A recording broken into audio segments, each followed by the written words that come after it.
السلام علیکم. آج ہم موجود ہیں بارکو میں. یہ علاقہ ہے حلقہ N49 کا, اسلام آباد کا مین حلقہ ہے. یہاں پر اگر آپ کو بتائیں یہاں کے عوامی مسائل پر آج ہم بات کریں گے. یہاں کے MNAs کون ہیں اور MPAs وغیرہ تو اسلام آباد کے آپ کو پتہ ہے وہ تو ہوتے نہیں ہیں. یہاں پر صوبائی اسمبلی نہیں ہوتی. اس لیے یہاں کے جو مسائل ہیں, عوامی مسائل کیا کیا ہیں اور یہاں علاقے میں کیا کیا ترقیاتی کام ہوئے ہیں اس 5 سالہ میں. اور ڈاکٹر طارق فضل چودھری جو یہاں کے MNA ہیں, انہوں نے اس حلقے کو کس نظر سے لیا اور اس جگہ کو یعنی کہ ابھی اسلام آباد کو اس حلقے کو علیحدہ کر دیا گیا, وہ بھی آپ کو بتائیں گے. لیکن ابھی آپ کو بتاتے ہیں اس حلقے کے مسائل کیا کیا ہیں. مسائل کے بارے میں اگر ہم بات کریں تو یہاں پر بہت سے مسائل ہیں عوام کے لیے. کہ اگر یہاں پر کسی کو پینے کے پانی کا مسئلہ ہے تو اسپتالوں کا نظام بھی جو ہے وہ بھی بہترین نہیں ہے. یہاں پر کوئی سرکاری اسپتال نہیں ہے بالکل.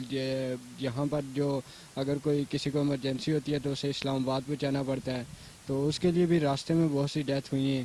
تو اس تمام صورتحال پر ہم بات کریں گے. ہمارے ساتھ موجود ہوں گے عوام بھی, ان سے بھی ہم رائے لیں گے اور ان سے بھی جانیں گے کہ کیا ان کی نظر میں ڈاکٹر طارق فضل چودھری نے کیسا کام کیا اس 5 سالہ میں. کیونکہ ڈاکٹر طارق فضل چودھری 2008 کا الیکشن بھی جیتے تھے اور 2013 کا الیکشن بھی جیت چکے ہیں اور وزیر کیٹ بھی ہیں. اس لیے ان کا یہ حلقہ ہے. یہاں پر عوام کو مایوس نہیں ہونا چاہیے. لیکن جس طرح سے ڈاکٹر طارق فضل چودھری صاحب نے اس حلقے میں کام کیے ہیں وہ بھی بالکل ہمارے سامنے ہیں. وہ بھی آپ کو بتائیں گے. جس طرح سڑکوں کا کام ہوا اور اس کے علاوہ چھوٹے موٹے گلیوں کے بھی کام ہوئے اور ہسپتالوں کا نظام بہتر نہیں ہوا, اس بارے میں بھی ہم آپ کو بتا دیتے ہیں. یہاں پر اگر آپ کو ایک نظر ہم آبادی پر بتائیں تو یہ آبادی یہاں پر تقریباً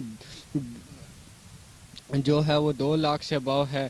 اور اس 2 لاکھ آبادی کا ووٹ جو ہے وہ مسلم لیگ نون کے حق میں زیادہ جاتا ہے, کیونکہ یہ دیہی علاقہ ہے اور یہاں کا دیہی علاقے کا ووٹ جو ہوتا ہے وہ مسلم لیگ نون کے لیے زیادہ ہوتا ہے بنسبت ہمارے سٹی اسلام آباد حلقہ N49 کے جو حصہ اسلام آباد کا لگتا ہے, اس سٹی کا لگتا ہے, اس کے ووٹ دوسرے PTI اور پاکستان پیپل پارٹی کو زیادہ مل جاتے ہیں. اس لیے اس حلقے سے زیادہ ووٹ لے کر بھی ڈاکٹر طارق کی یہاں پر خصوصی توجہ اور نظر نہیں رہی.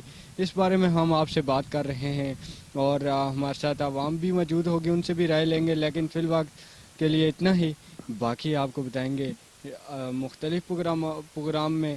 تو ابھی اجازت دیجیے گا اپنے میزبان آصف سیف کو, پھر آپ سے ملاقات ہوگی نیکسٹ.